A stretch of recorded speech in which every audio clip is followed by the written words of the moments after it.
বৃদ্ধা বোরকার ভিতরে থেকেই প্রশ্ন করল, তা দাদুভাই নতুন বিয়া করলা বুঝি? অরিত্রাণ এবার খুক খুক করে কেশে উঠে। ওয়াসেনাথ হাত পা নাড়াচাড়া করতে শুরু করে। এরা যে উল্টাপাল্টা ভাবছে এটা ভাবা আদৌ উচিত নয় বলেই তার মনে হচ্ছে। সে তো আর এর বউ নয়, আর বউ হবেই বা কেন? ওয়াসেনাথের রাগ উঠছে। অরিত্রাণ তাকে এভাবে ধরায় তো সবাই এমন ভাবছে। কেমন বাজে একটা পরিস্থিতি তৈরি হয়েছে। ওয়াসেনাথ মাথা উঁচিয়ে ফিসফিস করে মিয়ে যাওয়া গলায় বলল, কি সব বলছে উনি? আপনি কিছু বলছেন না কেন? আমি কি আপনার বউ?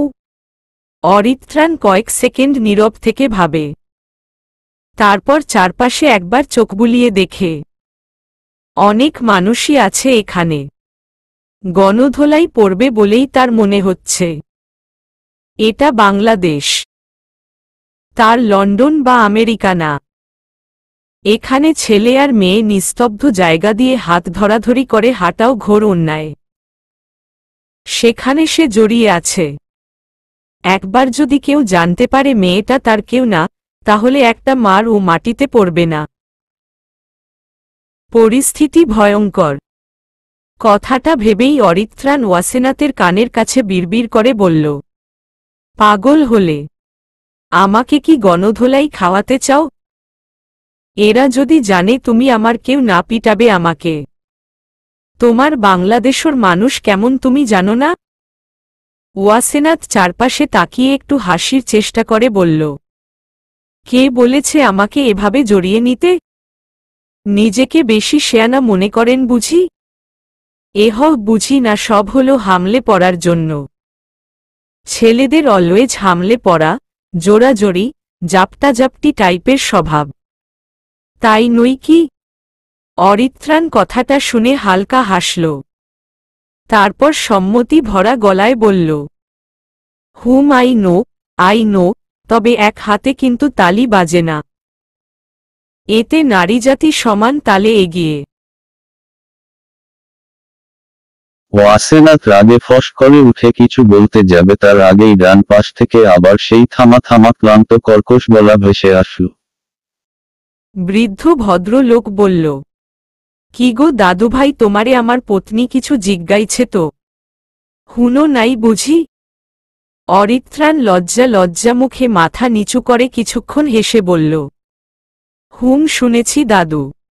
বিয়ে? এই আর কি? মহিলা বৃদ্ধা আরো উৎসাহিত হয়ে বলল, এই আর কি মানে কিতা দাদুভাই? কতদিন হইছে হেডা কও? আর বউয়ের হাতে কিতা হইছে? অরিত্রাণ দীর্ঘ কিছু নিঃশ্বাস গোপন করতে গিয়েও পারল না।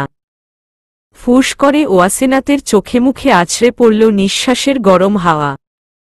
ওয়াসেনাথ সেই হাওয়ার ঝংকারে কেঁপে কেঁপে উঠেছে। অরিত্রাণ আরও একটু গভীরভাবে জড়িয়ে বলল, কিছুদিন আগেই হয়েছে। একদম নতুন বউ আমার, সাথে আবার অসুস্থ। হাতটাও না বেখেয়ালিভাবে ভেঙে ফেলেছে। যদি ও আমার দোষে।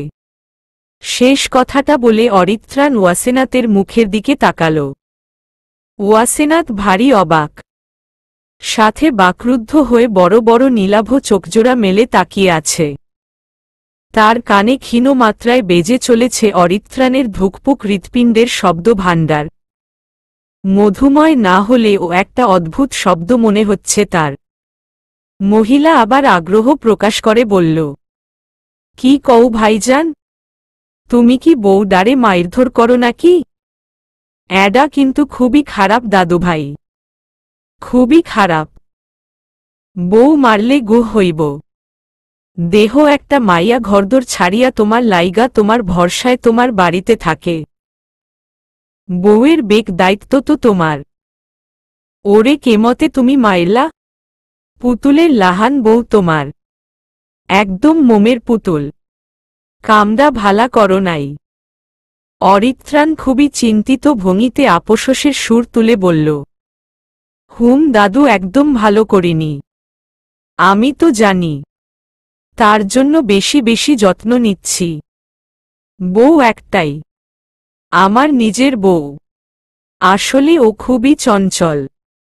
ভুল করে ভুল জায়গায় চলে গিয়েছিল, তাই তো ব্যথা পেয়েছে। কথাটা বলে আবার তাকালো অরিত্রাণ ওয়াসেনাথের দিকে। অবাক বিস্মিত চোখে তাকিয়ে আছে ওয়াসেনাথ। তার হৃৎপিণ্ডে একটা কথাই বারবার কড়া নাড়ছে, একদম নতুন বউ আমার, আমার নিজের বউ। আমার কথাটা ভারী মায়ার লাগছে তার, খুব আকর্ষণীয়, মায় বাঁধানো, যেন অন্তরের অন্তঃস্থল থেকে আসছে কথাটা। গভীর একটা আবেগ লুকিয়ে আছে। ওয়াসেনাথ নিজের ভাবনায় ডুবে ডুবে ভাবছে, কি মিথ্যা বলতে পারে রে বাবা। একটার পর একটা ধপ দিয়েই যাচ্ছে। যত নিশ্চুপ বান্দা ভেবেছিল ততটাও নাই। এ তো ঠান্ডা মাথার ভয়ঙ্কর খিলাড়ি। বৃদ্ধ ভদ্রলোক দাঁত বের করে হেসে লুঙ্গি ঠিক করতে করতে বলল, হো দাদুভাই, নিজের বউ তা যত বাত্তি কেমন নেওহুনি, একটু খানি কৌচাই। অরিত্রাণ পড়েছে মহা ঝামেলায়। তার কি বউ আছে নাকি, যার যত্ন করবে? আর বউয়ের যত্ন করে কিভাবে তাও সে জানে না। এখন কি করবে? বৃদ্ধ মানুষ অতিরিক্ত কথা বলে, এটা সে জানে। তার নিজের দাদাও বক বক করে সারাদিন। বয়সের তালে তালে এদের কথার পাল্লা ও ভারী। অরিত্রাণ কয়েক সেকেন্ড আবার চুপ করে থাকে। ওয়াসেনাথ ঘাড় বাঁকিয়ে অরিত্রাণের গুমোর মুখশ্রী দেখে। চিন্তার ছাপ নেই, খুবই স্বাভাবিক দেখাচ্ছে। তবে বুকের ভেতরের টিপ টিপ শব্দ শোনা যাচ্ছে, যা থেকে ওয়াসেনাথ বুঝতে পারছে সে চিন্তিত। ওয়াসেনাথ ভদ্র লোক আর মহিলার দিকে তাকিয়ে হেসে বলে, আরে দাদু, উনার লজ্জা লাগছে। নিজের তারিফ কি কেউ নিজে করে বলো? উনি যে আমার কত যত্ন করে বলার মতো না। এই যেমন সকালের ব্রেকফাস্ট নিজে তৈরি করে, আমাকে কোলে তুলে ওয়াশরুমে নিয়ে যায়, নাস্তা নিজের হাতে খাইয়ে দেয়। আরও কত কি। লজ্জা লাগছে উনার এগুলো বলতে। কথাটা বলেই ওয়াসেনাথ অরিত্রাণের টি-শার্টে লজ্জায় মুখ লুকানোর ভঙ্গিতে নাক ঘষে। অরিত্রাণ আবার হালকা কেশে উঠে। এই মেয়ে তো তারও এক ধাপ উপরে। ভয়ঙ্কর একটা অনুভূতি সাথে ভয়ঙ্কর পরিস্থিতি তৈরি হয়েছে। বৃদ্ধ লোক এবং তার বউ দুজনেই হেসে উঠে। হাসার গতি কমিয়ে বৃদ্ধা মহিলা বলে, খুবই ভালা। দাদুভাই তোমারে খুব ভালোবাসে। এটা তো আমি প্রথমেই বুঝবার পারছি। যে যত্ন করি বুকে লুইছে। ভালোবাসা থাকে তো যত্ন আত্মি থাকবই। এই যে দেহ তোমার দাদা, এত বুড়া হইছে তাও ভালোবাসা কমে নাই। ওয়াসেনাথ চোখ বড় বড় করে তাকিয়ে আছে। বৃদ্ধা লাজুক হয়ে মাথা নত করে। অরিত্রাণ ও মহা অবাক। ভালোবাসা কথাটা তার কাছে খুবই নতুন শব্দ মনে হচ্ছে, এমনভাবে সে চমকে ওয়াসেনাথের দিকে তাকায়। ওয়াসেনাথ বৃদ্ধার হাতের টকটকে লাল গোলাপের দিকে তাকিয়ে ভাবছে, এত বয়স্ক হয়েও এত ভালোবাসা। ব্যাপারটা তাকে খুবই আশ্চর্য করছে। তার অন্যদিকে না, শুধু হাতের দিকেই চোখ যাচ্ছে। কুচকানো চামড়া, সে হাতে একটা লাল টকটকে গোলাপ। ভদ্রলোকের লজ্জা লাগছে না। তিনি হেসে হেসে বৃদ্ধার একটা হাত ধরে আছে। অরিত্রাণের বুকের পাশটা খুব ভরা ভরা লাগছে। ওয়াসেনাথ আরও ঘেঁষে জড়িয়ে আছে, কারণ সে এখন গভীর চিন্তায় মগ্ন। অবাক হওয়া গলায় ওয়াসেনাথ বলল, আপনাদের কি প্রেমের বিয়ে? বৃদ্ধ কিছু বলল না, কিন্তু বৃদ্ধা অবাক হওয়া কণ্ঠে বলল, কি কও এগিন? তওবা তওবা, আমগো যুগে কি প্রেম টেম ছিল নাকি? বাপ মা বিয়া দিছে, 56 বছরের সংসার আমার। পোলা মাইয়া শহরে থাকে। তোমার দাদা আমারে ঢাকা শহর একটু ঘুরাইতে আনছে বুঝলা। সেই বিয়ার পরে থেইকা শখ ঢাকা দেখমু হেতে পূরণ করছে অত ভালা না বুঝলা গ্রেরাম অনেক সুন্দর গাছপালা কম মানুষ ধোয়া ভালা লাগে না বুঝলা ওয়াসেনাথ মনোযোগী হয়ে শুনছে মহিলা নিজের গ্রামের বর্ণনা দিয়েই যাচ্ছে অরিত্রাণের কানে তেমন কিছু আসছে না সে ভালোবাসা নামক শব্দে গভীরভাবে আবদ্ধ হয়ে আছে বৃদ্ধা কথার ছলে মেতেছে সে বলেই চলেছে ওয়াসেনাথ বাম হাতে অরিত্রাণের পিঠ খামছে মাথা বুকে দিয়ে শুনছে মাঝে মাঝে হাসছে সে হাসিতে বুক কাঁপছে অরিত্রাণের ওয়াসেনাথ মাথা একটু উঁচু করে অরিত্রাণের ঘাড়ের কাছে এসে ফিসফিসিয়ে বলল দেখেন কত প্রেম এদের মাঝে আমাদের বউ জামাই ভেবেও তারা মহা খুশি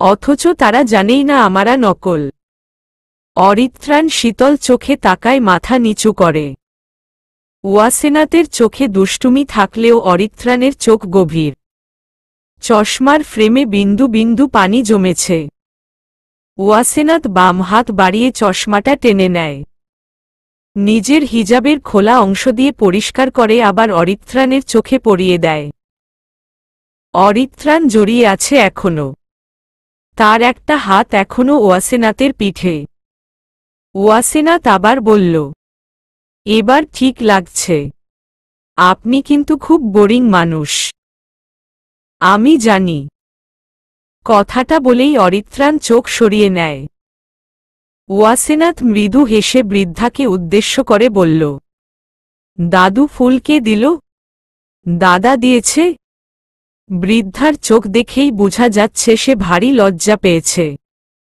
বৃদ্ধার বিপরীত পাশের মেয়েগুলো খিলখিল করে হেসে বলল আরে দাদু তোমাদের প্রেম তো দেখি বুড়া বয়সেও চলমান কাহিনী কি গো বৃদ্ধা বোরকার নেকাব টেনে বলল শুনো মায়ারা রূপ তো এককালে শেষ হইব কিন্তু মায়া মোহাব্বত তো আজীবন থাকে এই যে দেখো আমি বুড়া হইয়া গেছি চামড়া কুচকাই গেছে কিন্তু মায়া হেইডা রইয়া গেছে দেইখা আমার শখ পুরাইতে আনছে ঢাকা তোমগো দাদা বুঝলা এইডাই আসল ভালোবাসা বুড়া কালে বিপদে কষ্টে যেডা লগে থাকে হেডাই ভালোবাসা আর আমার লাল গোলাপ পছন্দ তাই হেতনে কিন্না দিছে এডাই তো ভালোবাসা বুড়া কালেও রং পাল্টায় নাই একারে আগের মতো আছে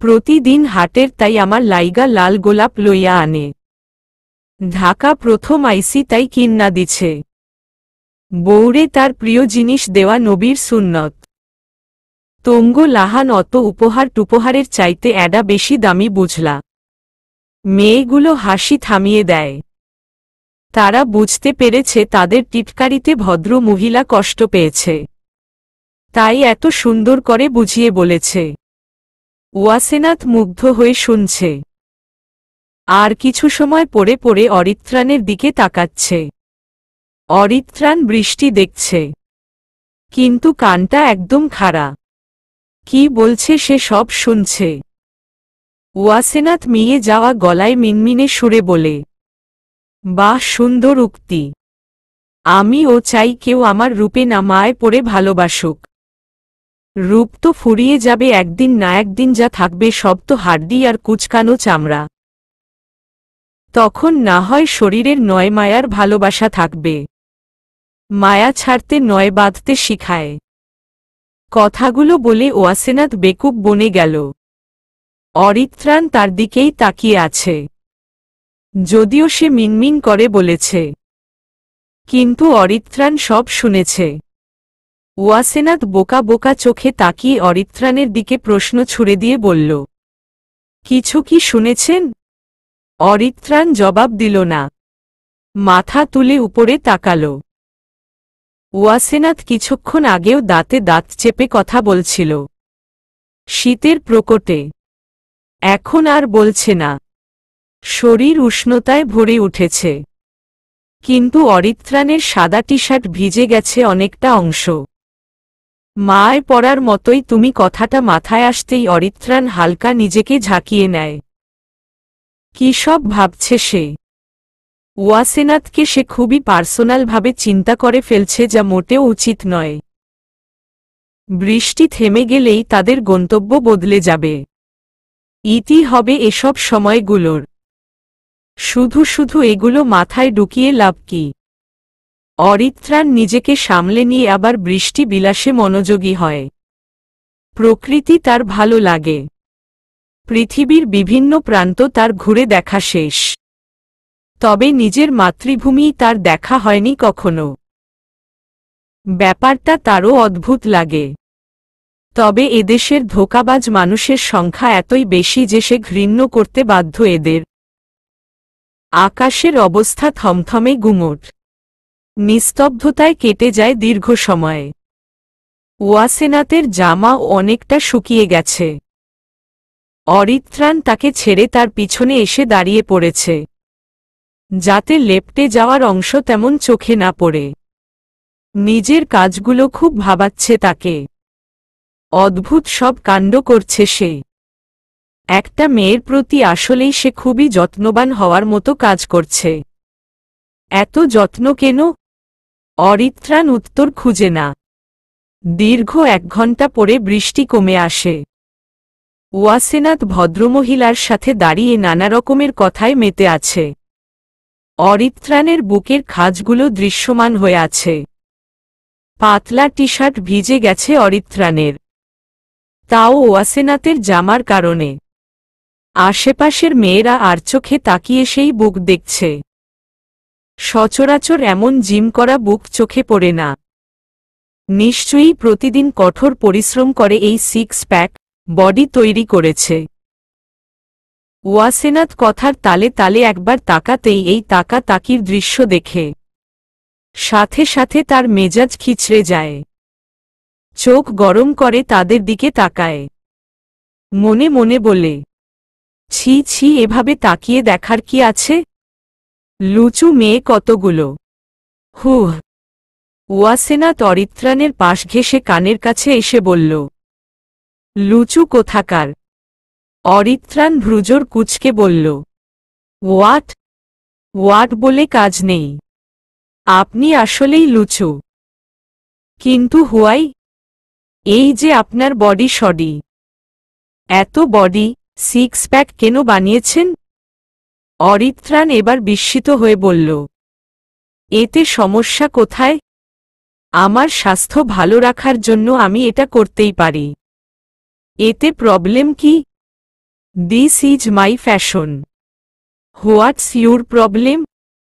ওয়াসেনাথ সবার দিকে একবার তাকিয়ে আরও একটু ঘেঁষে মুখ ভেঙ্গচি কেটে বলল, হুহ। স্বাস্থ্য ভালো নাকি কোনো ছাই? আমার এক স্যার বলেছে একটা ছেলে যখন বডি 6 প্যাক তৈরি করে তারা একটা মেয়েকে দেখানোর জন্য তৈরি করে না, অনেকগুলো মেয়েদের কাছে নিজেকে আকর্ষণীয় রিপ্রেজেন্ট করার জন্য করে। আপনি যেহেতু করেছেন সে হিসেবে আপনি তো একটা লুচু। অরিত্রাণের খুব হাসি পাচ্ছে।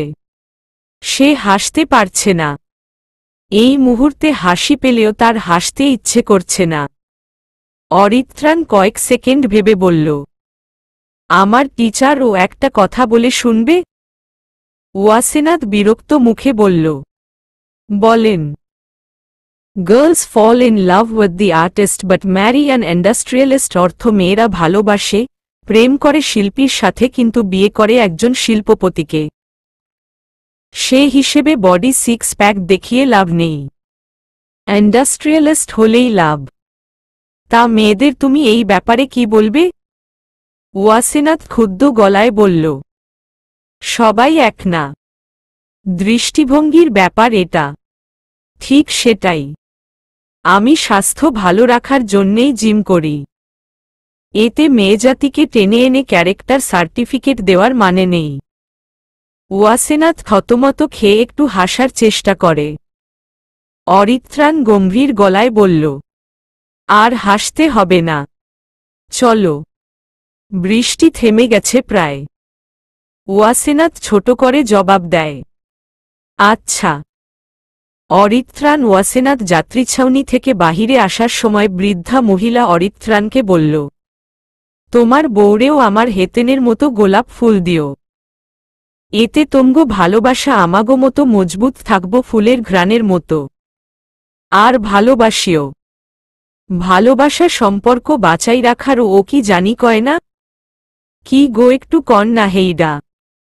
ভদ্রলোক হেসে বলল, ভালোবাসা সম্পর্ক বাঁচিয়ে রাখার অক্সিজেন। ভদ্রমহিলা মহা খুশি হয়েছে এমন একটা ভাব নিয়ে বলল, হো হো, যাও দাদুভাই খুশি থাকো। আর সারা জীবন এমন করিয়া বুকে আগলাইয়া রাইখো। আর তুমি মাইয়া, তুমিও বেশি বেশি ভালোবাসিও। ওয়াসেনাথ নিঃসংকোচে মিষ্টি একটা হাসি দিয়ে অভিজ্ঞ সুরে বলল, হুম দাদু, অনেক ভালোবাসব। অরিত্রাণ স্তব্ধ হয়ে কান পেতে শুনে সেই কথাটা। ঈশ্বর, কত ভয়ঙ্কর কাঁপুনি ধরানো কথা। অনেক ভালোবাসব, সত্যি কি তা সম্ভব? অরিত্রাণের পাথরের মতো হৃৎপিণ্ডটা মুহূর্তেই কেঁপে কেঁপে উঠছে। শরীরে রক্তের সাথে মিশে যেতে চাচ্ছে কথাটা। তীব্রভাবে আঘাত আনছে তার বাঁ পাশটায়। অরিত্রাণ চোখ বড় করেই তাকিয়ে আছে। ওয়াসেনাথ মৃদু ধাক্কা দিয়ে বলল, কি হলো, চলেন? রাত হয়ে এসেছে প্রায়। হহুম, চলো। পাশাপাশি হাঁটছে ওয়াসেনাথ আর অরিত্রাণ। রাত 7টা হবে হয়তো বা তারও বেশি। রাস্তার চারপাশ ভিজা। পিছঢালা রাস্তায় শুকনো পাতা ভিজে লেপ্টে আছে। গাছে শিশির কণার মতো জমে আছে পানির বিন্দু বিন্দু কণা। হালকা ঝাঁকিতে ঝরঝর করে ঝরে পড়বে। ঠান্ডা বাতাসে কম্পিত হচ্ছে দুজনেই। ওয়াসেনাথের কাঁধ জড়িয়ে অরিত্রাণের জ্যাকেট। অরিত্রাণ পাশ ঘেঁষে হাঁটছে। আর মাঝে মাঝে আড়চোখ তাকিয়ে দেখছে ওয়াসেনাথকে। ওয়াসেনাথ হাঁটতে হাঁটতে হঠাৎ থেমে গেল। হাসতে হাসতে বলল, ব্যাপারটা মজার ছিল। অরিত্রাণ ভ্রু কুঁচকে তাকিয়ে থাকে কিছুক্ষণ হাসির দিকে। তারপর বলে, কোনো ব্যাপার? ওয়াসেনাথ হাসি থামিয়ে বলল, ভুলে গেলেন? আরে আমি যে আপনার বউ, সেটা। তাও আবার নকল বউ। কথাটা বলে ওয়াসেনাথ আবার হাসল। অরিত্রাণ কিছু বলল না। মুখ ঘুরিয়ে সামনে তাকিয়ে বলল, তো এতে এত হাসার কি আছে? নকল তো নকলই। ওয়াসেনাথ হাসি থামিয়ে থেমে থেমে বলল, আরে ধরেন আপনার আসল বউ আর আমি একসাথে আপনাকে নিয়ে ওই দাদা দাদুর সামনে দাঁড়িয়ে পড়লাম। তখন কি হবে জানেন? অরিত্রাণ সামনে হাঁটতে হাঁটতে বলল, জানার প্রয়োজন মনে করছি না। আমি বলি, গণধোলাই খাবেন। তারা তো জানে আমি আপনার বউ। এই যুগে দুবু নিয়ে ঘোরা মুশকিল। আর এই আপনি সবসময় এমন রুডলি কথা বলেন কেন? একদম এভাবে কথা বলবেন না। শাসনের স্বরে বলল ওয়াসেনাথ। অরিত্রাণ থেমে দাঁড়িয়ে ওয়াসেনাথের দিকে কঠিন দৃষ্টি নিক্ষেপ করে গম্ভীর গলায় বলল, বউ হওয়ার চেষ্টা করছো মনে হচ্ছে? আমি নিজের মতো চলি। কেউ আমাকে তার মতো চালাতে পারে না। তাই আমার কিভাবে থাকতে হবে বা কথা বলতে হবে তা তুমি বলার কে? ওয়াসেনাথের হাসি হাসি মুখ মুহূর্তেই মিলিয়ে গেল। তার খুব খারাপ লাগল কথাটা। মনে মনে খুবই কষ্ট হচ্ছে। চাপা দমবন্ধ একটা কষ্ট। এভাবে তো না বললেও পারত। তুমি বলার কে? কথাটা খুব গায়ে লেগেছে ওয়াসেনাথের। লোকটা কখনো খুব যত্ন করে। তখন মনে হয় এই লোকটার চাইতে ভালো আর কেউ নেই। আবার কখনো এত জোরে ছুঁড়ে মারে প্রচণ্ড লাগে তখন। একদম হৃৎপিণ্ডে। বাকি পথ ওয়াসেনাথ একদম কথা বলল না। অরিত্রাণের মাঝে অনুশোচনা বোধ হল না। তার মনে হচ্ছে ওয়াসেনাথকে নিয়ে সে বেশি ভাবছে। এত বেশি ভাবা উচিত না। তার জীবন সাধারণ না। যে সবার মতো করে মানুষের সাথে মিশতে পারে না। তার গন্তব্য ভিন্ন, একদম আলাদা। আর মেয়ে জাতিকে প্রশ্রয় দিলে মাথায় চড়ে বসে তখন নামাতে কষ্ট হবে অনেক। তাই আগে থেকেই সাবধান থাকা ভালো। কিন্তু তবুও তার মাঝে হালকা খারাপ লাগার নামে কিছু একটা হচ্ছে। হাসি খুশি মেয়েদের গুমুট হয়ে থাকলে ভালো দেখায় না বলেই তার মনে হচ্ছে। কিন্তু তবুও সে নিজের জায়গা থেকে সরবে না। তাই ওয়াসেনাথের সাথে পা মিলিয়ে হাঁটছে। কথা বলছে না। মেয়েটার আর তার পথ আলাদা আলাদা। একদম তার টাইপের মেয়ে না ওয়াসেনাথ। রাস্তা নিশ্চুপ, ঠান্ডা, এলোমেলো শীতল হয়ে আছে। ঠিক তার মাঝে হেঁটে চলা মানুষগুলোর মতো। তারাও চুপ, কথা বলছে মনে মনে, খুব গোপনে। মাঝে মাঝে গোপনীয়তা ভালো। থাক না কিছু আবেগ অনুভূতি গোপনে, একদম নিজের মতো। রিমি বেশ কয়েকবার কল করেছিল ওয়াসেনাথকে। অপেক্ষা করছিল ক্যাফের বাহিরে। ওয়াসেনাথ আর অরিত্রানকে আসতে দেখেই তার যেন জীবন ফিরে ফেল। এই ছেলেটাকে সে মোটেও বিশ্বাস করতে পারে না। তবুও সে জানে ছেলেটা ভালো। ওয়াসেনাথকে দেখেই রিমি প্রশ্নের ঝুড়ি নিয়ে বসেছে। কলের কথা বলতেই ওয়াসেনাথ বলল, ফোন সাইলেন্ট ছিল তাই রিসিভ করতে পারিনি। হাতটা তো ভিজে গেছে মনে হয়। কথাটা বলেই রিমি অবাক চোখে জ্যাকেটের দিকে তাকিয়ে থাকে। ওয়াসেনাথ রাগে কষ্টে নিজের গা থেকে খুলে জ্যাকেট অরিত্রানের দিকে ছুড়ে দেয়। অরিত্রানের মুখে এসে পড়তেই ডান হাতে খপ করে ধরে ওয়াসেনাথের দিকে তাকায়। মেয়েটা রাগ চেপে রাখতে পারে না। অরিত্রান এবার হালকা হাসল। ওয়াসেনাথ রেগেছিল সে জানে, তবে এভাবে রাগ ঝাড়বে জানা ছিল না। ওয়াসেনাথ রাগী গলায় বলল, চল তাড়াতাড়ি, আজ হলে চলে যাব। অনেক দেরি হয়ে গেছে, ভিতরে যেতে দিবে বলে মনে হচ্ছে না। কথাটা বলে সামনে চলন্ত একটা রিকশাচালককে দাঁড় করালো ওয়াসেনাথ। অরিত্রান কিছুই বলল না। তাকিয়ে তাকিয়ে দেখছে সে। রিমন অবাক চোখে তাকিয়ে ভাবছে অরিত্রানের সাথে এত ঘন্টা একটা মেয়ে টিকে গেল কিভাবে। কিভাবে? তার তো মাথা ঘুরছে। রিমি নিজের হাতের দিকে তাকিয়ে বলল, দাঁড়া দাঁড়া, আমার ব্যাগ তো ভিতরে রেখে এসেছি। কথাটা বলেই সে দৌড়ে ভিতরে চলে গেল। পিছনে পিছনে রিমনও চলে যায়। ওয়াসেনাথ রিকশায় উঠে বসে। অরিত্রান জ্যাকেট হাতে গুছিয়ে নিয়ে পকেটে হাত গুজে শটাং হয়ে দাঁড়িয়ে পড়ে। কয়েক সেকেন্ড নিশ্চুপ হয়ে দাঁড়িয়ে থাকে অরিত্রান। তারপর হঠাৎ মনে পড়ার মতো বলল, তোমার ও কি প্রিয় ফুল লাল গোলাপ? ওয়াসেনাথ কিছুক্ষণ স্তব্ধ হয়ে অরিত্রানের দিকে তাকাল, কিন্তু জবাব দিল না।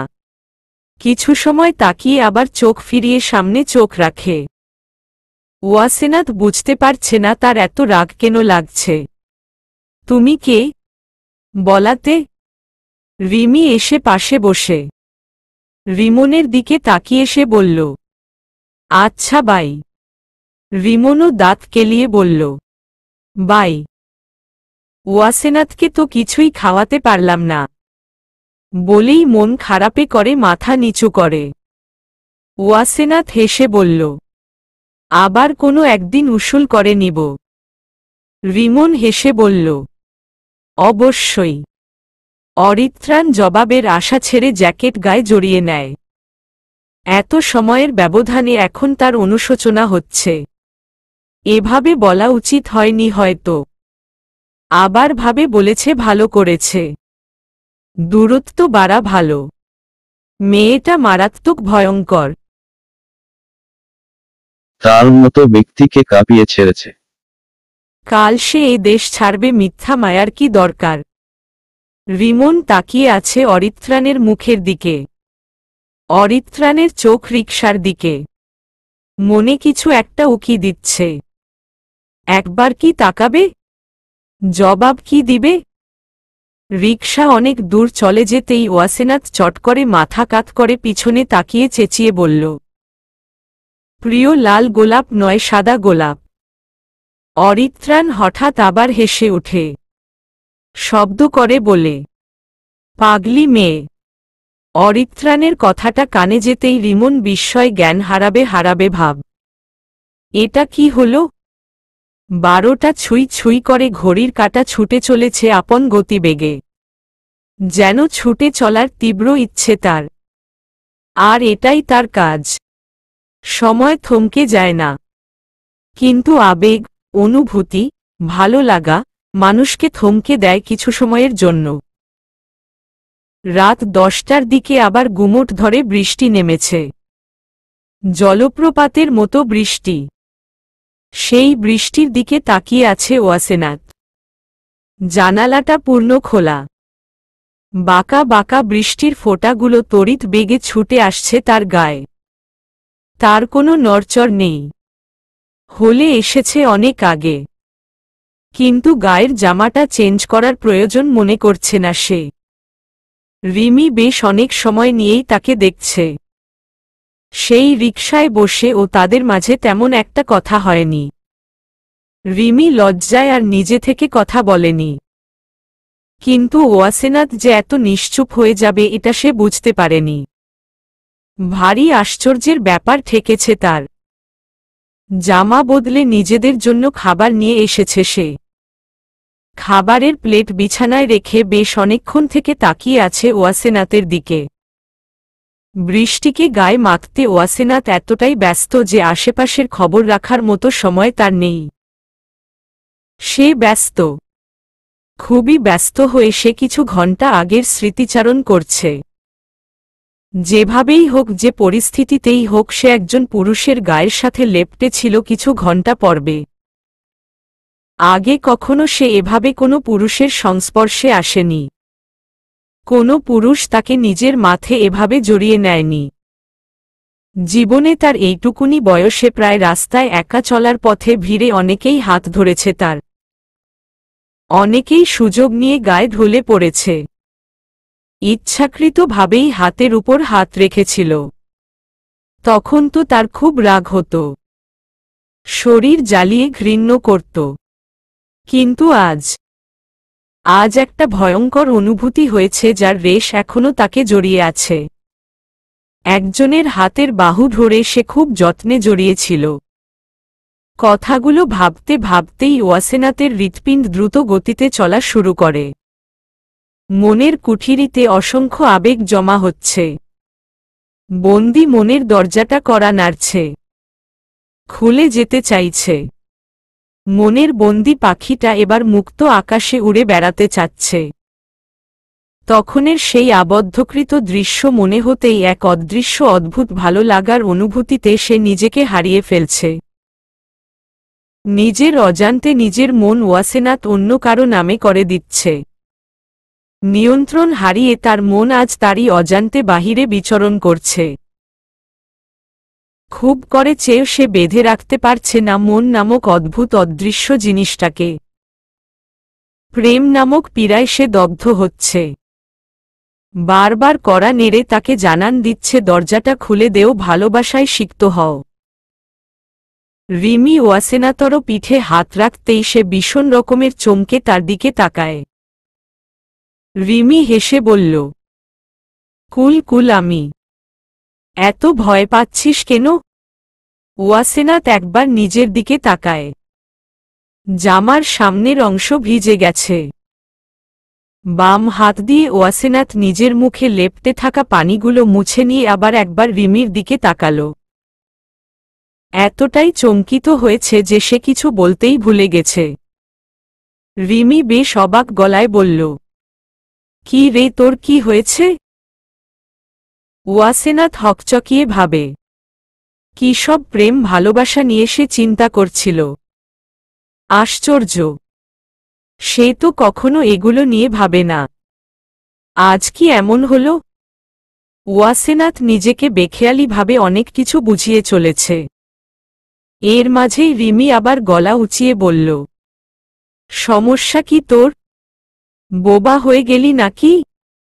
ওই নুহাসের মতো। নুহাস নামটা যেন আবার একবার ওয়াসেনাথকে বেখেয়ালিভাবে চিন্তায় ফেলে দিল। না চাইতেন তার মনটা বড্ড অবাধ্য হয়ে পড়েছে আজ। ওয়াসেনাথ কোনো মতে নিজেকে সামলিয়ে ছোট করে জবাবে বলল, হুম বল। রিমির মুখ আপনা আপনি হা হয়ে গেল। কাকে এতক্ষণ সে বকবক করে বলেই চলেছে? তার তো এদিকে কোনো খবরই নেই। রিমি আবার কিছু বলতে যাবে তার আগেই ওয়াসেনাথ বলল, পরে কথা বলবো, এখন চেঞ্জ করে আসি। চল, হেল্প করবি। কথাটা বলেই ওয়াসেনাথ জায়গা ছেড়ে চলে গেল। যাওয়ার সময় আরও একবার পিছন ফিরে বৃষ্টির দিকে তাকায়। সব বৃষ্টি তো এক। বৃষ্টি বরাবরই তার ভালো লাগে, কিন্তু আজকের বৃষ্টি অন্যরকম, একদম মন কাড়া বৃষ্টি। ওয়াসেনাথ বৃষ্টির দিকে তাকালেই তার মনে হয় এই বুঝি সেই সময়টা মনে পড়ল। সেই ভিজা জামা, যাত্রী ছাউনি, আর বলিষ্ঠ দুখানি হাত, যাতে আষ্টেপৃষ্ঠে জড়িয়েছিল সে। ওয়াসেনাথ যেন নিজেকে হারিয়ে ফেলছে। আজ তার হঠাৎ করেই মনে হচ্ছে তার বয়সটা আবেগে পড়ার বয়স। তার তো 18 হয়ে গেছে। বাবার উক্তি মতে তো 18 শেষে হতেই বিবেক বুদ্ধি সচল হয়। তাহলে আজ এমন অদ্ভুত অনুভূতি কেন হচ্ছে? ওয়াসেনাথ দীর্ঘনিশ্বাস ফেলে জামা চেঞ্জ করে আসে রিমিকে সাথে নিয়ে। রিমির পাশে পা গুটিয়ে বসতেই রিমি আগ্রহের সাথে প্রশ্ন ছুড়ে, আজ তোরে ভারী অদ্ভুত লাগছে দোস্ত। কাহিনী কি? ওয়াসেনাথ হঠাৎ লজ্জায় সংকুচিত হয়ে মিয়ে যায়। কিছু সময় চিন্তিত থেকে আনমনে বলে উঠে, 18 পরে কি কেউ প্রেমে পড়তে পারে দোস্ত? রিমি বিস্ফোরিত চোখে ওয়াসেনাথের দিকে তাকিয়ে চিৎকার করে বলে, তুই কি প্রেমে পড়লি দোস্ত? ওয়াসেনাথের হুঁশ আসে। দ্রুত বলে, আরে পাগল নাকি? আমি প্রেমে পড়তে যাব কেন? কথা এড়িয়ে যেতে যায় ওয়াসেনাথ। রিমি টপ করে ব্যাপারটা ধরতে পেরে বলল, দোস্ত বল না, আমি তোর জীবন মরণের সাথী আর প্রেমের সাথী বানাবি না? এটা হয় না দোস্ত। ওয়াসেনাথ মুখ ঘুরিয়ে বলল, ফালতু কথা রাখো, খাইয়ে দে। রিমি বিছানা ছেড়ে উঠে এসে ওয়াসেনাথের সামনে বসে বলল, বল না দোস্ত, কোনো সৌভাগ্যবানের প্রেমে পড়েছিস? ভাই বল না, বল না। ওয়াসেনাথ বেকুবের মতো বসে আছে, কিছু বলছে না। রিমির এমন উদ্ভট কার্যকলাপে সে প্রচণ্ডভাবে বিরক্ত। ভুল করে একটা কথা মুখ ফসকে বলে দিয়েছে, এটা নিয়ে সে এখন মহান রচনায় নাম লেখিয়ে বকবক শুরু করবে। ওয়াসেনাথ বিছানায় শটাং হয়ে শুয়ে পড়ে। তার এখন একদম কথা বলতে ইচ্ছে করছে না। চুপটি করে ভাবনায় ডুবতে ইচ্ছে করছে। রিমিও ওয়াসেনাথের পাশে মাথা রেখে বালিশ ছাড়া শুয়ে পড়ে। উপরের সিলিং ফ্যানটা শা শা করে চলছে। দুজনের চোখ সেদিকে স্থির। ওয়াসেনাথ হঠাৎ হঠাৎ নিজে নিজে হাসে। রিমি তা লক্ষ্য করছে। একসময় এক হাত মাথার পাশে দিয়ে তাতে ভর করে ওয়াসেনাথের দিকে তাকিয়ে রিমি বলল, ওয়াসু। রিমির সুর তুলে ডাকায় ওয়াসেনাথ ছোট করে বলল, হুম। দোস্ত তুই কি মাহিরের প্রেমে পড়েছিস? ধপ করে ওয়াসেনাথ বিছানায় উঠে বসে পড়ে। বিরক্তিতে মুখ বাঁকিয়ে তাকিয়ে থাকে রিমির দিকে। ওয়াসেনাথ রিকশায় আসার সময় অনেক হেসে রিমনের সাথে কথা বলেছে, তাই তার এটা মনে হচ্ছে। রিমির মুখটা চুপসে আছে। সে খুবই দুশ্চিন্তাগ্রস্ত। ওয়াসেনাথ রেগে ঝাঝালো গলায় বলল, তুই কি পাগল? রিমি মাথা তুলে বলল, কেন? ওই গোফা মাহিরের প্রেমে পড়তে যাব কোনো দুঃখে শুনি? রিমির মুখে হাসির রেখা ফুটে ওঠে। হেসে হেসে সে বলল, আমি তো ওই এমনই মনে করেছি। ওই গোফারে দেখলেই ভাই ভাই টাইপের ফিলিংস আসে। ওর প্রেমে পড়তে যাব কোনো দুঃখে। একটা প্রশ্ন ভুলে ভালে বলে দিলাম আর তুই সেটার পিছনেই পড়ে আছিস। যা ভাগ। সরি। চল খাইয়ে দি। লাগবে না। ওয়াসেনাথ মুখ ঘুরিয়ে বসে। তোর কি লাগবে আমি ভালো বুঝি। চল। ওয়াসেনাথ উঠল না। রিমি খাবার নিয়ে খাওয়াতে শুরু করে। বিছানার কোণ ঘেঁষে ওয়াসেনাথ মাথা রাখতেই রিমি ফিসফিসিয়ে বলল, তাহলে কে সে? বল না ভাই। রিমি ঘুমাবি। ওয়াসেনাথের উচ্চ গলা। ওয়াসেনাথের ঘুম আসছে না।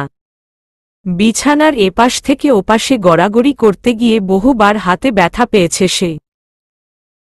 তবুও তার ঘুম ধরা দিচ্ছে না। মনে ঘুরছে প্রশ্ন, আবেগ, অনুভূতি। সবকিছু ঘিরে তাকে গুটিয়ে এক নতুন অনুভূতিরা ভালোবাসা নামক প্রজাপতির মতো ডানা ঝাঁপিয়ে উড়ে বেড়াচ্ছে। শুধু উত্তর দিলেই মনের কোটার ভেদ করে উড়ে আসবে। রিমন বিগত ঘণ্টা খানেক ধরে একটা গান বিড়বিড় করছে আর পায়চারি করছে অরিত্রাণের আশেপাশে। অরিত্রাণ সাদা সোফায় বসে টিটেবিলের উপরে পা রেখে গুরুত্বপূর্ণ কাগজ দেখছে। কাল বিকেল 4টায় তার ফ্লাইট। লন্ডন শহর তার নতুন ঠিকানা। সেখানে থাকবে কিছু দিন। রিমনের এমন চিন্তিত ভঙ্গি আর বিড়বিড় করা দেখে অরিত্রাণ মাথা উঠিয়ে একবার তাকায়। আবার কাগজপত্র দেখতে দেখতে বলল, কি হয়েছে? রিমন যেন এই কথাটার অপেক্ষায় ছিল। লাফিয়ে অরিত্রাণের পাশে এসে বলল, না, মানে আসলে ওই ওয়াসেনাথ, মানে তোর সাথে কি করছিল? সরি তোরা একসাথে কি করছিলি? রিমনের এমন চকচকে মুখ দেখে অরিত্রাণ একটা বিরক্তিকর চাহনি দিল। তারপর বলল, কি করেছি তা বলতে আমি বাধ্য নই। রিমন নিজের চুল পিছনে নিতে নিতে বলল, জানতাম এমন একটা আনসার দিবি। তবুও ভদ্রতার খাতিলে প্রশ্নটা করেছি। এবার আসল কথায় আসি। রিকশায় বসে ওয়াসেনাথ পিছনে চেঁচিয়ে লাল নয় সাদা গোলাপ কেন বলেছে? ওটা কি তুই জিজ্ঞেস করেছিস? রিমন ভ্রু নাচাচ্ছে ক্রমাগত। আর মুখে একটা হাসি। অরিত্রাণ পানির গ্লাস হাতে নিয়ে ঘটঘট করে সব পানি খেয়ে শান্ত ভঙ্গিতে বলল, কাল চলে যাব, আজ তোর সাথে ফালতু কথা বলে মেজাজ খারাপ করতে চাই না। যা এখান থেকে। ঘুমা। রিমন অরিত্রাণের বিছানায় কাত হয়ে শুয়ে বলল, আজ তোর সাথে ঘুমাব। অরিত্রাণ চকিতেই তাকিয়ে চিৎকার করে বলল, হোয়াট? রিমন জবাব দিল না, বুকের মাঝে হাতুড়ি পিটা হচ্ছে। ভয়ে সে জড়ো হয়ে আছে, তবুও কত কত সাহস কাজে লাগিয়ে অরিত্রাণের কয়েক ঘন্টার খবর বের করতে চাচ্ছে। কিন্তু অরিত্রাণ এত সহজে বলবে না। তাই টেকনিক কাজে লাগাচ্ছে। অরিত্রাণ গুমোট মুখ করে রিমনের সামনে এসে দুহাত বুকে ভাঁজ করে বলল, তুই ফালতু বকা বাদে কিছু যদি পারতি, এতদিনে নিজের একটা উন্নতি করতে পারতি। এবার গেট লস্ট। রিমন বুঝল অরিত্রাণ রেগে আছে। তাই বলল, দাদাজান আসবে কাল সকালে। ভালো। আমার রুম থেকে বাহিরে যা। আচ্ছা, তুই একা ঘুমাস কেন? অরিত্রাণ বলল, আবার ফালতু কথা। আরে বল না। কাল তো চলেই যাবি, একটু ঘুমাই। দিন দিন পাগল হয়ে যাচ্ছিস তুই। পাগলের কথা থেকে একটা কথা মনে এসেছে দোস্ত, তুই কত কিউট করে পাগলি বলেছিস, আমি তো ফিদা।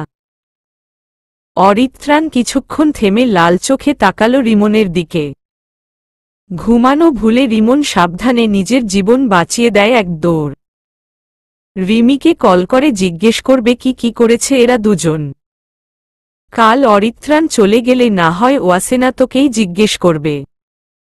না জানা পর্যন্ত শান্তি নেই তার। রাত গভীর খুব, ঘুমে দেশবাসী মরমর অবস্থা। কিন্তু এই সবার মাঝে থেকে ও অরিত্রাণের চোখে ঘুম নেই। হোটেলের নিচের বাগানে সে হাঁটাহাঁটি করছে। তার কিছুটা দূরে দাঁড়িয়ে কয়েকজন গার্ডস। বাগানে অনেক গাছপালা। শান্ত নির্জন রাত। ঠান্ডা একটা মৃদুল হাওয়া বইছে।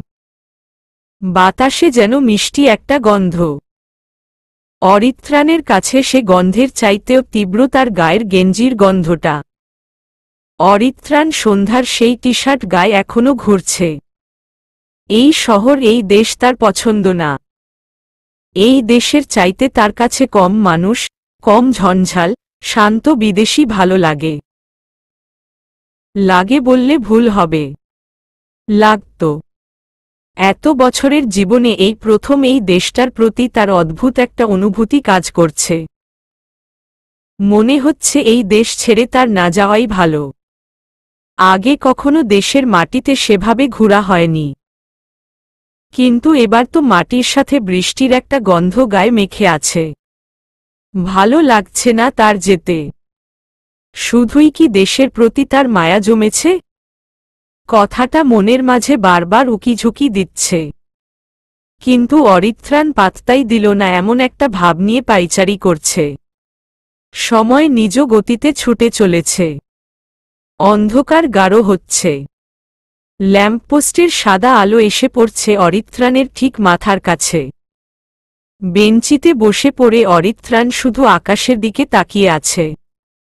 চারদিকে নীরবতার গুমোট একটা ব্যাপার খেলা করছে। সেই নীরবতায় আবার যোগ হয়েছে অরিত্রাণের নিস্তব্ধতা। মাঝে মাঝে নিস্তব্ধতাকে ঠেলে বিচলিত হচ্ছে অরিত্রাণের মন। পীড়াপিড়ি করে বুঝাতে চাচ্ছে কিছু একটা। অরিত্রাণের মনটা আজ ভীষণভাবে দগ্ধ।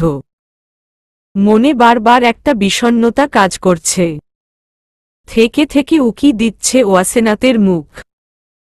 হাস্যোজ্জ্বল সেই মুখ, অদ্ভুত রঙে আবৃত দুটো চোখ, লাল লাল গাল আর সেই মায়াকারা মুখ। অরিত্রাণ চিন্তায় ডুবে এসবই ভাবছে। মনের কানায় কানায় যেন মেয়েটার মায়া ভরে উঠেছে। মনে হচ্ছে তার চিন্তায় ডুবেই পার করতে পারবে বহু সময়ে। আচ্ছা, এই দেশটা ছেড়ে গেলে কি ওয়াসেনাথকে পাওয়া যাবে? অরিত্রাণ চমকে উঠে নিজের চোখ আকাশ থেকে ফিরিয়ে নিল।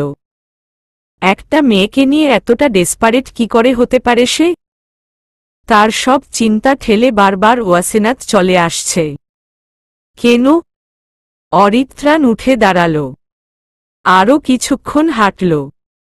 হঠাৎ তার নিজের কথা মনে পড়ে সে নিজেই হেসে উঠে।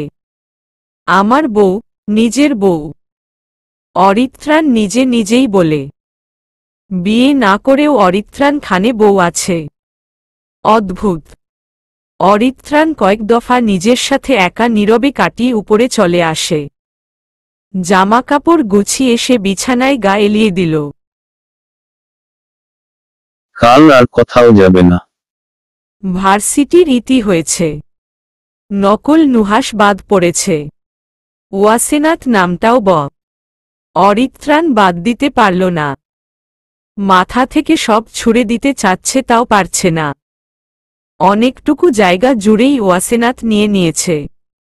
রিমন অরিত্রাণের রুমে উকিঝুঁকি দিতেই ধারাম করে নিচে পড়ে যায়। বেসামালভাবে দাঁড়িয়ে ছিল তাই সে পড়ে গেছে। অরিত্রাণ ভ্রুজোড়া কুঁচকে তাকিয়ে আছে। রিমনের কার্যকলাপগুলো তার মোটেও পছন্দ না। অরিত্রাণ রিমনের সামনে এসে দাঁড়িয়ে বলল, এমনভাবে উকি দিচ্ছিস মনে হচ্ছে আমি মেয়ে নিয়ে রুমে বসে আছি। মেয়েও না, আমার বউ নিয়ে। তা এত কেন আগ্রহ শুনি? রিমন হাত ঘষতে ঘষতে বলল, এমনই একটু আগ্রহ দেখালাম। তুই তো আস্ত একটা আগ্রহ জাতীয় জিনিস, তাই না? আবার তুই নাকি রিহানকে ছেড়ে দিলি? না মেরে? কেন? যাকে মারার জন্য এত দূর আসা? নকল মানুষ সেজে ভার্সিটিতে যাওয়া, আরও কত কি করলি। কাগজপত্র পাওয়া হয়েছে জানি, তবুও তো অরিত্রাণ খান মানুষ ছেড়ে দেওয়ার পাত্র হয়। তাহলে কেন দিলি? মাফ করতে তো অরিত্রাণ খান শিখেনি। এটা কি ছিল? অরিত্রাণ খান আজও মাফ করতে পারে না। তাহলে এটা কি? কেন ছেড়ে দিলি? রিমনের সিরিয়াস ভঙ্গির প্রশ্ন শুনে অরিত্রাণ নিজের ব্যাগপত্র গার্ডসদের হাতে তুলে নিতে বলে হাঁটা শুরু করে। ফরমাল ড্রেসে আজ আর নুহাস না, অরিত্রাণ খান বলেই তাকে মনে হচ্ছে।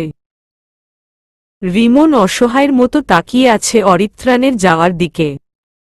অরিত্রাণের এই হঠাৎ চুপ করে যাওয়া অভ্যাসটা নিতে পারে না রিমন। এমন কেন ছেলেটা? সব সময় বলে সিরিয়াস হ, সিরিয়াস হ, কিন্তু যখনই সিরিয়াস হয়ে কিছু জিজ্ঞেস করে তখনই এমন গুমোট মেরে যাওয়া যেন অরিত্রাণের জীবনের প্রধান এবং একমাত্র কাজ। সব সময় এমন না করলেও তো পারে অরিত্রাণ, কিন্তু এটা ওর জাতিগত সমস্যা বলেই তার মনে হয়। হুটহাট চুপ, বিরক্তিকর। কথাটা বলেই রিমন গম্ভীর মুখে অরিত্রাণের পিছনে পিছনে হাঁটা শুরু করে। গাড়ি চলছে নিজ গতিতে। অরিত্রাণ ফোনে চোখ রেখে থাকলেও মাঝে মাঝে আর চোখে জানালার বাহিরে দৃষ্টি নিক্ষেপ করছে। রিমন মাথা উঁচিয়ে কিছুক্ষণ পর পর অরিত্রাণের ফোনের স্ক্রিনে চোখ দিচ্ছে। তার ধারণা কালকে নিশ্চয়ই এমন কিছু একটা হয়েছে যা সে জানে না, আর তার জানা খুবই প্রয়োজন। একটা ফুলের দোকান ক্রস করতেই অরিত্রাণ বলল, গাড়ি পিছনে নেও। রিমন এত সময়ে প্রচণ্ড বিরক্ত। সে জানে তার বিরক্ত হওয়া আর না হওয়া একই ব্যাপার। আর যাই হক, তার দিকে তো আর অরিত্রাণ একটুও নজর দিবে না। তাই সে ফোন নিয়ে ব্যস্ত। অরিত্রাণ গাড়ি থেকে নেমে একটা সাদা গোলাপ কিনে নিল। কেন নিল তার জানা নেই। হঠাৎ গোলাপগুলো দেখে তার কেমন যেন একটা অনুভূতি হয়েছে, যার কারণে অনুভূতি আর চেপে রাখতে না পেরে সে কিনে নিল একটা গোলাপ। অরিত্রাণ গাড়ি থেকে নামতেই বুকের ভিতরে কেমন একটা হু হু করে উঠল। মনে হচ্ছে খুব যত্নের প্রয়োজনীয় কিছু রেখে যাচ্ছে, যা তার খুবই প্রয়োজন। নিজের সানগ্লাস খুলে অরিত্রাণ আর একবার প্রাণ খুলে নিঃশ্বাস নেয়। এই দেশ ছাড়তে হচ্ছে মনের সম্পূর্ণ বিরুদ্ধে যেয়ে। অরিত্রাণ ডান পাশ থেকে বাম পাশে ফিরতেই একটা বড় ঝাটকা খাওয়ার মতো চমকে উঠল। এটার জন্য মোটেও সে প্রস্তুত ছিল না। এয়ারপোর্টের সামনে ওয়াসেনাত একটা ছেলের কাঁধে বাম হাত রেখে প্রাণ খুলে হাসছে। হাসিটা বড্ড অমায়িক, মণিমুগ্ধকর। অরিত্রাণের জানা মতে ওয়াসেনাতের ভাই নেই। তবে এই ছেলেকে, ছেলেটাকে, এটা ভাবার চেয়ে ওয়াসেনাতের হাতের দিকে তাকিয়ে আছে অরিত্রাণ। হলুদ জামার লম্বা সিল্কের হাতাটা জড়িয়ে রাখা হাত ছেলেটার কাঁধে শান্ত ভঙ্গিতে লেপ্টে আছে। ছেলেটাও মণিমুগ্ধকর হাসি হাসছে, যেন কত আপন তারা, কত কাছের। কাছের কথাটা ভাবতেই অরিত্রাণ নিজের চাহনি আরও গভীর করে তাকায়। তার চোখের দুই কার্নিশে লাল লাল রক্তের ঝাপ স্পষ্ট হয়ে ফুটে উঠছে।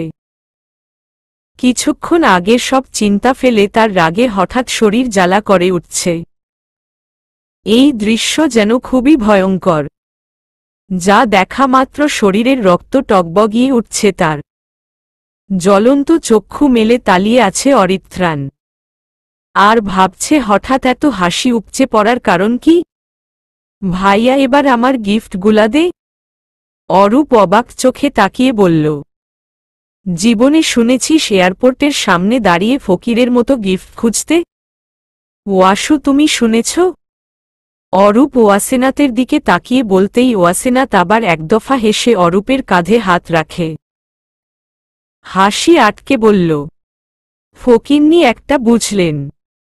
রিমি দাঁত কিরমির করে বলল, ফাইজলামু হচ্ছে? ভাইয়া, এটা কিন্তু মোটেও ভালো হচ্ছে না। এতদিন পরে দেশে এসেও তুই আমার সাথে টিটকারি মারছ? অরূপ ইনোসেন্ট একটা ভাব মুখে টেনে বলল, তুই কি আমার বন্ধু লাগিস যে টিটকারি করব? ভাইয়া আবার। অরূপ হেসে বলল, আচ্ছা আচ্ছা, গিফট বাসায় গিয়ে পাবি, আগে গাড়িতে উঠতে দে আমাকে। আর আব্বু আম্মুকে কিছু বলেছিস? ওয়াসেনাত রিমি দুজনেই চেঁচিয়ে বলল, না। অরূপ রিমির ভাই, এতদিন লেখাপড়া এবং কাজের জন্য অস্ট্রেলিয়ায় ছিল, আজ দেশে এসেছে। রিমির সাথে ওয়াসেনাতের বন্ধুত্ব ছোটবেলা থেকে, সেই সূত্রে তার পরিবারের সাথেও তার সম্পর্ক গভীর। অরূপ আজ আসবে এটা তার বাবা মাকে জানানো হয়নি, সারপ্রাইজ দিবে তাই। রিমি আর ওয়াসেনাত জানত, তাই গাড়ি নিয়ে অরূপকে নিতে এসেছে। অরিত্রানকে শটাং হয়ে দাঁড়িয়ে থাকতে দেখে রিমিন পিছিয়ে এসে বলল, কিরে দাঁড়িয়ে পড়লি কেন? তোর জিনিস নিয়ে যাওয়া হয়েছে, চল। অরিত্রান জবাব দিল না, গাড়িটা চোখের সামনে মিলিয়ে গেল। তারপরেও অরিত্রান চোখ সরিয়ে নিল না। তার মনে কি চলছে রিমন বুঝতে না পেরে আবার ধাক্কা দিয়ে বলল, কিরে যাবি না? অরিত্রান গম্ভীর মুখে বলল, না যাব না। কথাটা বলে অরিত্রান আর দাঁড়াল না, আবার গাড়িতে উঠে বসল।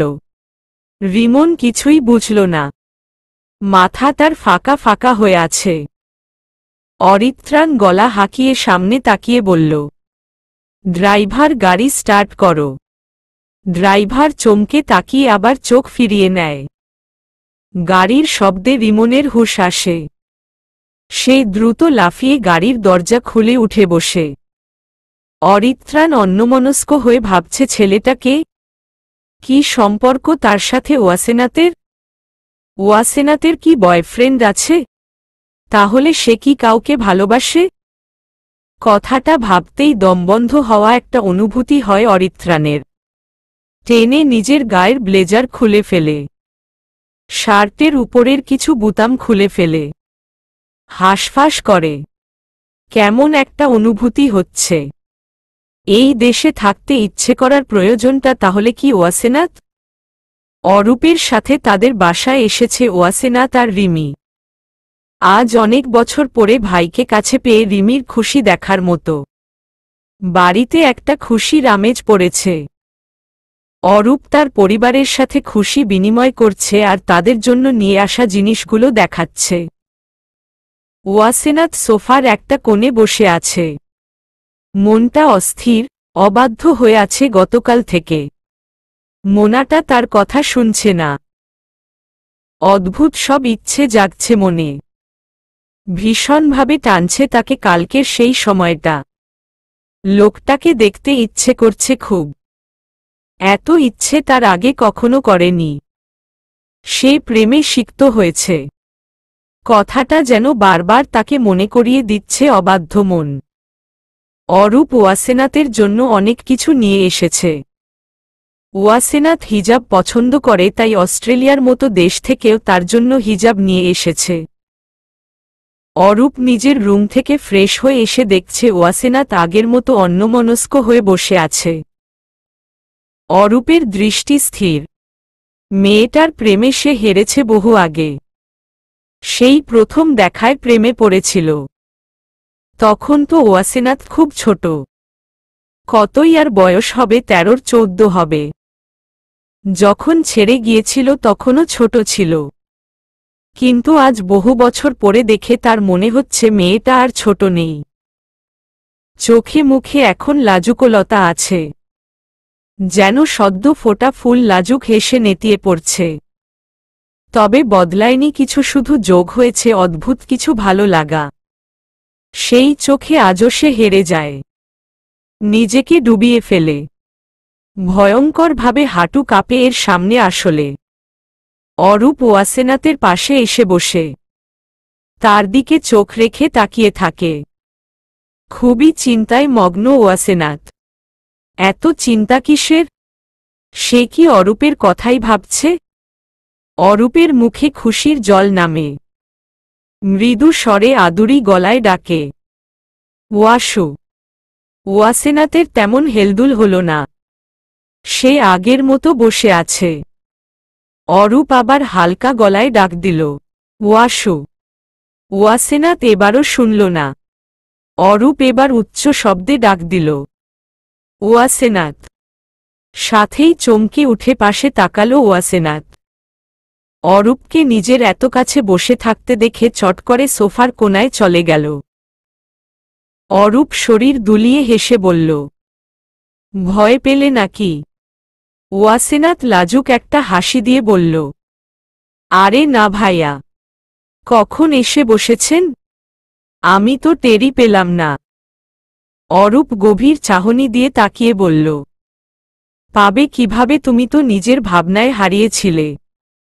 তা এত চিন্তা কার নামে বরাদ্দ করেছ শুনি?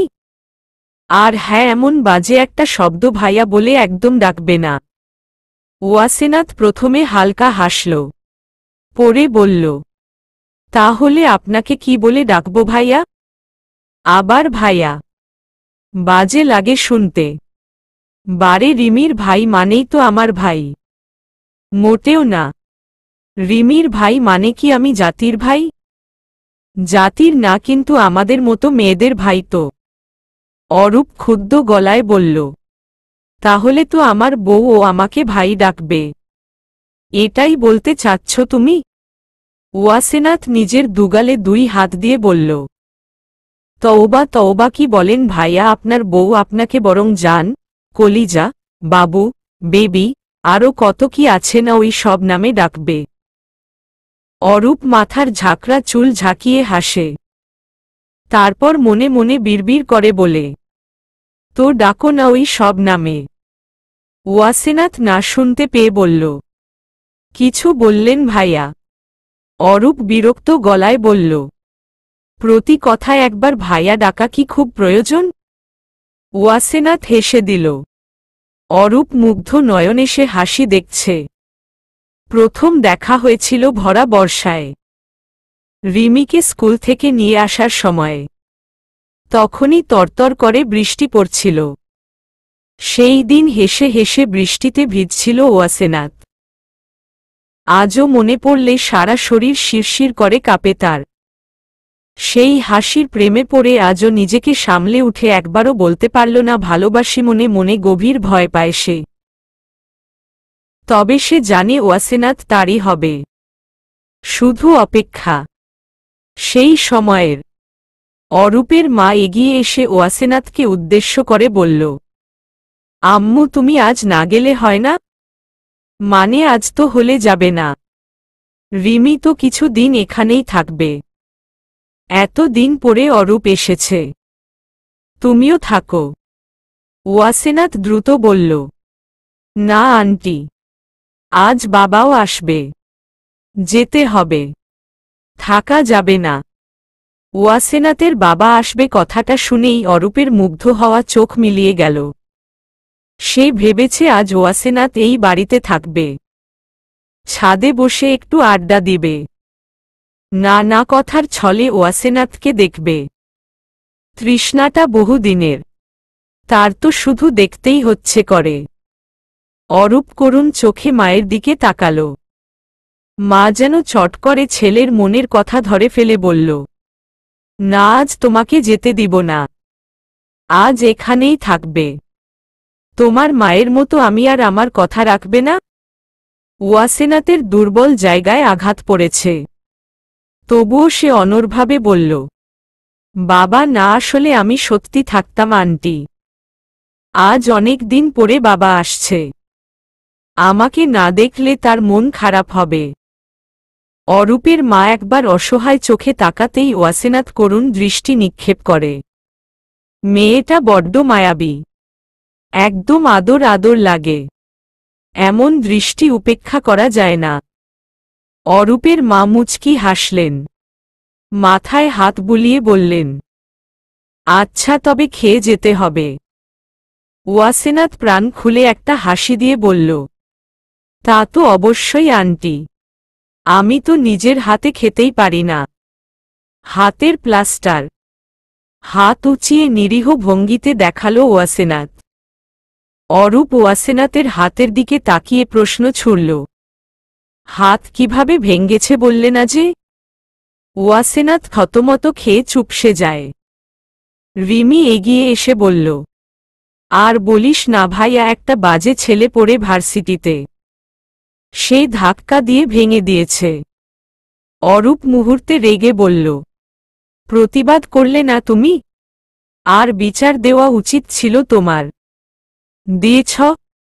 ওয়াসেনাথ হেসে উড়িয়ে দিয়ে বলল, তার প্রয়োজন ছিল না ভাইয়া, সে ক্ষমা চেয়েছে। ক্ষমা চালেও এরা বখাটে ছেলে, এদের ছেড়ে দেওয়া উচিত না। ওয়াসেনাথ হেসে বলল, আরে না, উনি তেমন ছেলে না। আর ক্ষমা মহান গুণ, যে করতে পারে না সে প্রকৃত ভালো মানুষের কাতারে পড়ে না। অরূপ দাঁড়াতে দাঁড়াতে বলল, বেশি ভালো মানুষ হওয়ার ইচ্ছে তোমার মনে হয়, তবে এত ভালো মানুষই ভালো নয়। অরিত্রাণ হোটেলে আসলো না। নুহাসের রূপে ভার্সিটির হলে এসে ওয়াসেনাথকে খুঁজেছে। তারা বলেছে ওয়াসেনাথ আর রিমি হলো থেকে ছুটি নিয়েছে। কথাটা যেন অরিত্রাণের বুকে তীরের মতো বিঁধছে।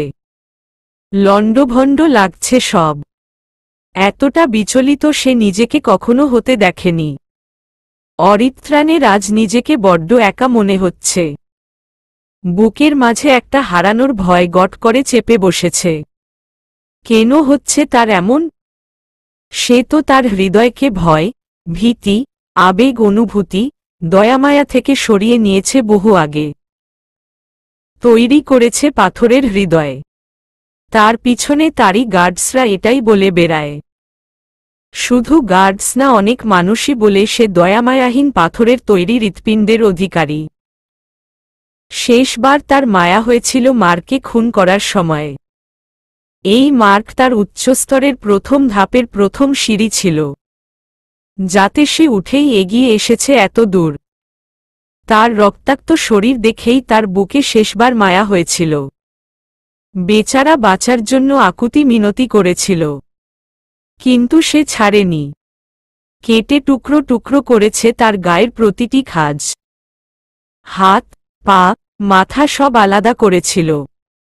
এতে তারও দোষ ছিল না। বেঁচে থাকতে হলে মার্ককে সরিয়ে দেওয়া ছাড়া তার কাছে উপায় ছিল না। সে মার্ককে না মারলে মার্ক তাকে মেরে দিত। তখন হয়তো সেও দয়া করত না। তবে এই মার্কই তাকে ক্ষুধায় মরা থেকে বাঁচিয়েছে। আর ভয়, সেটা প্রথমবার হয়েছিল মায়ের গলা কাটা দেহ দেখে। বারবার মনে হয়েছিল মা যাতে বেঁচে যায়, কিন্তু বাঁচল না। তার সামনেই বড় বড় সবুজ চোখ মেলে দম ছেড়েছিল। আর শেষবার হয়েছিল ইহানকে বন্ধু ভেবে নিজের সব সম্পদ তার হাতে তুলে দেওয়ার সময়। যতবারই তার ভয় হয়েছে ততবারই সে হেরেছে, যার কারণে ভয়টা তার তীব্র হচ্ছে। অরিত্রাণ মাঝরাস্তায় গাড়ি দাঁড় করিয়ে বসে আছে। ভয় তার বুকের একটা পাশ ধিকি ধিকি শব্দ করছে। সে অরিত্রাণ খান। এসব ভয় মায়া দয়া তো সেই অনেক বছর আগেই ছেড়ে এসেছে। তবে আজ কেন আবার নতুন করে ভয় জাগছে মনে? তাহলে কি আবার কিছু হারিয়ে ফেলবে? কথাটা যেন অরিত্রাণকে ভিতর থেকে কুঁকড়ে তুলছে। মেয়েটার সাথে তার দেখা খুবই কাকতালীয়। একবার না বহুবার দেখা হয়েছে। সবই কাকতালীয়। কিন্তু আজ সে নিজে দেখা করতে চাচ্ছে, তা আর পারছে না।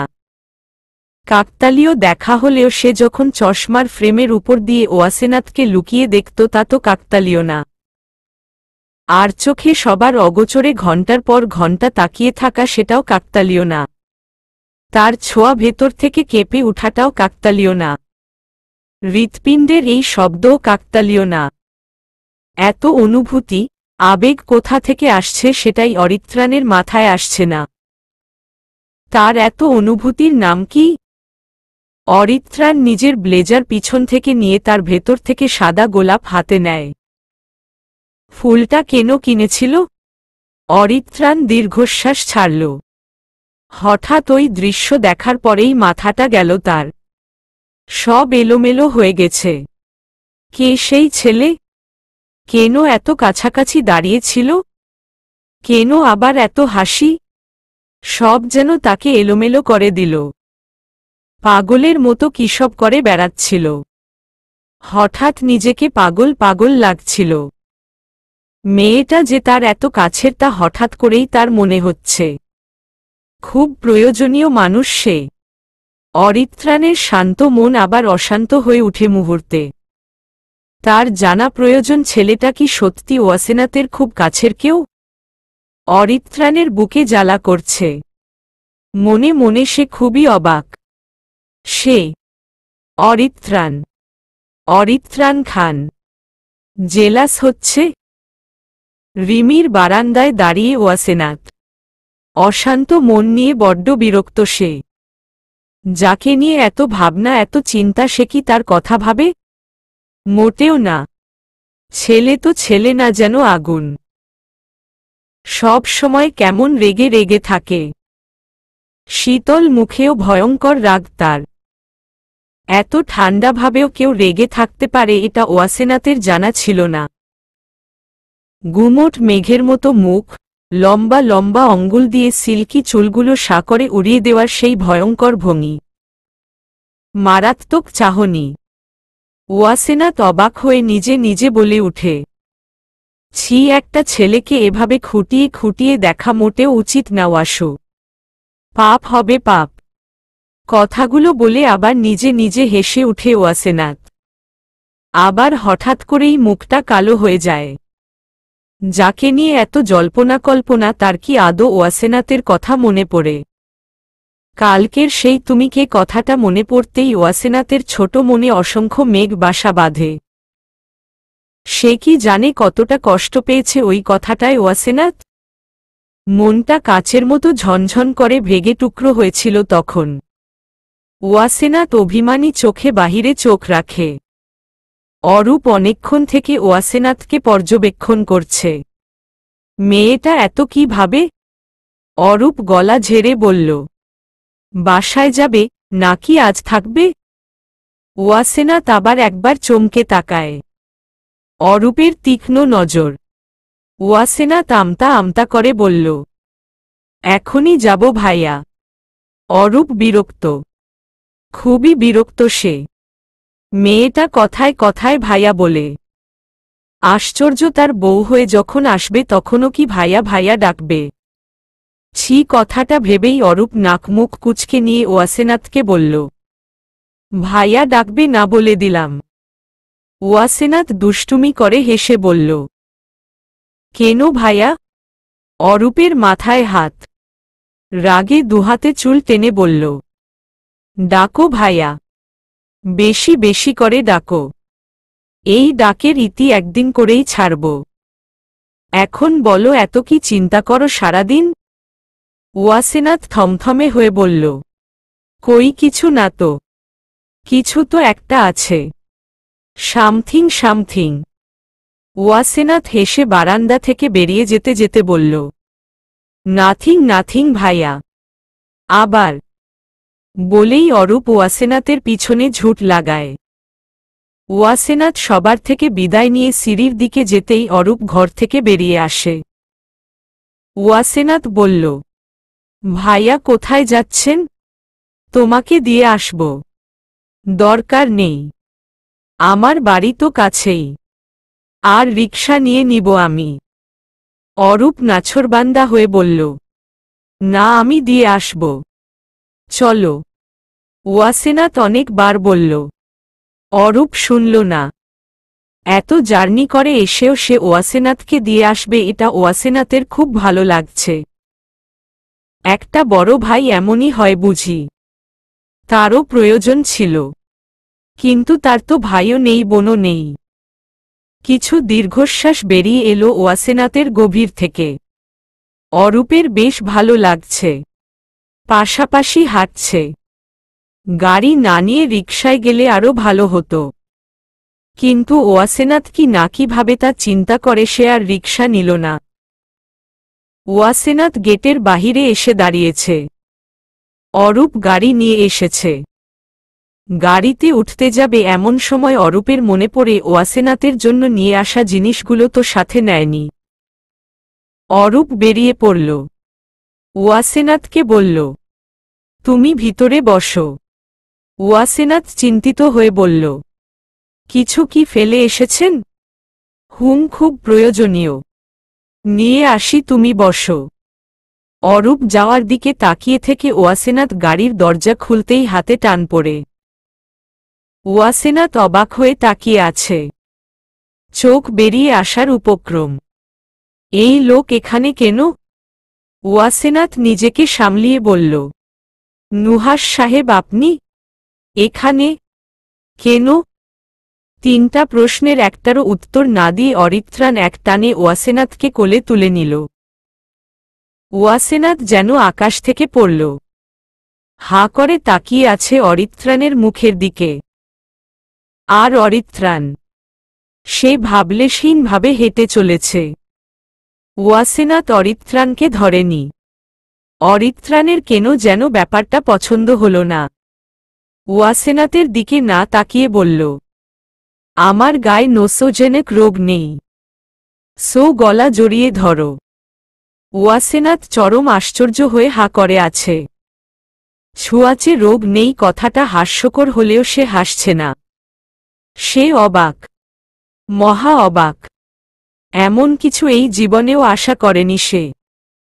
অরিত্রাণ গলার কণ্ঠ গম্ভীর করে বলল, ছেড়ে দিব।